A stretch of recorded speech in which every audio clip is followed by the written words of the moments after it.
की आती है, स्वास्थ्य खराब है, बीमारियाँ हैं, तरह-तरह की बीमारियाँ हैं, हज़ार किस्म की बीमारियाँ हैं और हर व्यक्ति को कोई ना कोई एक बीमारी है जो सताती रहती है, वो डॉक्टरों के चक्कर काटता है, महँगी दवाइयाँ लेता है, छोटे-मोटे वायरल बुखार से लेके, दर्द से लेके, पेन से लेके, गैस से लेके, कैंसर तक, लंबी लिस्ट है साहब। ऐसी कौन-सी सर सितारे हैं जो इंसान को अच्छी सेहत नहीं देते या अच्छी सेहत देते हैं सर? थोड़ा-सा इसका आप वर्णन करके बताइए दर्शकों के लिए। जी। सबसे पहले तो नैतिकता नैतिकता वाली बात पे 2 शब्द कहना चाहूँगा कि नैतिकता और विवेक, सत्यता, ईमानदारी इन सब इन सब के माता-पिता की मृत्यु हो चुकी है। हुँ, वो स्थिति और बिगड़नी है आने वाले समय में, सुधरने वाली नहीं है। और फिर लोग, वो उच्च पद पे बैठे हुए लोग नहीं, नीचे ज़मीन तक लोग जैसे हैं, शासक उनको वैसा ही मिल रहा है। प्रतिमूर्ति है लोगों की। गुस्सा ना हो, कोई नाराज़ ना हो, अपने-अपने गिरेबान में झाँक कर अपने आप को इंट्रोस्पेक्ट करे, खुद से प्रश्न पूछे कि हम कितने ईमानदार हैं, हम कितने सत्य हैं। और ज्योतिष कुंडली के अनुसार रोग का कारक जो होता है वो शनि होता है, ग्रह के तौर पे। और छठा भाव रोग का भाव होता है। सबसे पहले बड़े सिंपल तरीके से मैं बता दूं, जिन व्यक्तियों का लग्नेश छठे भाव में नहीं है या छठे भाव के नक्षत्र में नहीं है, उनको रोग से ज़्यादा डरने की ज़रूरत नहीं है। मतलब ऐसा नहीं कि किसी ज्योतिष ने कह दिया कि आपको बहुत बड़ी बीमारी होने वाली है, तो आप थोड़ा-सा इतना देखना खुद समझ लीजिए कि लग्नेश अगर आपका पंचम में है, लग्नेश अगर आपका एकादश में बैठा हुआ है, तब तो 50% आप ऐसे ही स्वस्थ हैं। फिर लग्नेश अगर किसी भी प्रकार से छठे भाव के नक्षत्र में नहीं है, षष्ठेश जो भी है आपकी कुंडली का, और शनि के नक्षत्र में नहीं है, क्योंकि शनि रोग का कारक होता है। शनि की दृष्टि अगर लग्नेश पे नहीं है, तो आप स्वस्थ हैं। रोग होने के जो मुख्य कारक होते हैं, सर्वाष्टक बिंदु यानी सर्वाष्टक वर्ग जो होता है, यहाँ बहुत बड़ा रोल उसका आता है।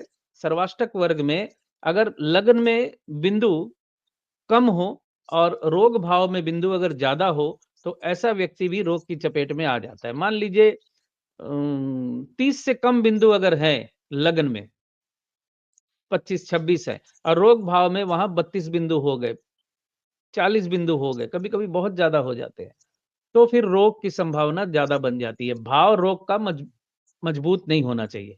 लग्न में आपके 33 बिंदु हैं और 33 हो या 30 हो, छठे भाव में उससे बिंदु अगर कम है, तो भी रोग आपको बहुत ज़्यादा परेशान नहीं करेगा। भाव की मजबूती, कमजोरी बहुत मायने रखती है। प्लैनेटरी पोज़ीशन कनेक्टिविटी बाद में आती है। तो निश्चित तौर से समझ लें, शनि और मंगल का जो कॉम्बिनेशन होता है, वो भी रोग का कारक होता है। शनि और मंगल जिस भाव में बैठते हैं, उस भाव को रोग दे देते हैं। क्यों ऐसा होता है? क्योंकि मंगल जो है कालपुरुष की कुंडली का लग्नेश होता है। मंगल एनर्जी का कारक है और शनि रोग का कारक है। और शनि एक ऐसा ग्रह है, जिस भी ग्रह के साथ कंजंक्शन करता है, जिस भी ग्रह के साथ बैठता है, उस ग्रह को खराब कर देता है। सूर्य, आप सोचिए, एक मजे की बात है ज्योतिषी तथ्य के तौर पे, सूर्य के साथ कोई भी ग्रह आता है तो वो ग्रह अस्त हो जाता है। राहु केतु को मैं नहीं लूँगा, क्योंकि राहु केतु तो सूर्य के साथ आएँगे तो सूर्य को खराब करेंगे ही। लेकिन शनि भी सूर्य के साथ आता है। शनि अस्त भले हो जाता है, लेकिन सूर्य को खराब कर देता है वो। तो सूर्य शनि का योग भी कहीं न कहीं आपको रोग में बढ़ोतरी या रोग देने का एक कारण बन जाता है। लग्नेश का षष्ठेश का कंजंक्शन, यानी लग्न भाव, लग्नेश और षष्ठ भाव के प्लैनेट के साथ कंजंक्शन या एक दूसरे के ऊपर दृष्टि भी रोग की स्थिति पैदा करती है। और गोचर में भी कर्क कर्क राशि को तो छोड़ दें, क्योंकि कर्क राशि तो हर 27 दिन में एक बार कर्क अपने रोग भाव में आ जाएगी। लेकिन दूसरी जितनी भी लग्नें हैं, राशियां हैं, राशि लॉर्ड जब भी रोग भाव से संबंध बनाता है तो स्वास्थ्य पे असर पड़ता है। शनि की दृष्टि में आ जाता है तो स्वास्थ्य पे असर पड़ता है। राहु केतु के साथ कंजंक्शन कर लेता है तो स्वास्थ्य पे असर पड़ता है। ये छोटे-छोटे कुछ बिंदु हैं। आशा करता हूँ आप लोग नोट कर लेंगे तो आपके लिए फायदेमंद रहेगा। सर। जी, बहुत अच्छी बात बताई आपने शॉर्ट में और लोग उसको चेक भी कर पाएँगे। तो इसी के साथ दर्शक मित्रों हम आपसे आज्ञा लेंगे और बहुत-बहुत धन्यवाद करेंगे कि आप आए और अ, इतनी बड़ी संख्या में आज प्रोग्राम को देखते हैं, सपोर्ट करते हैं, बहुत बड़ी बात है।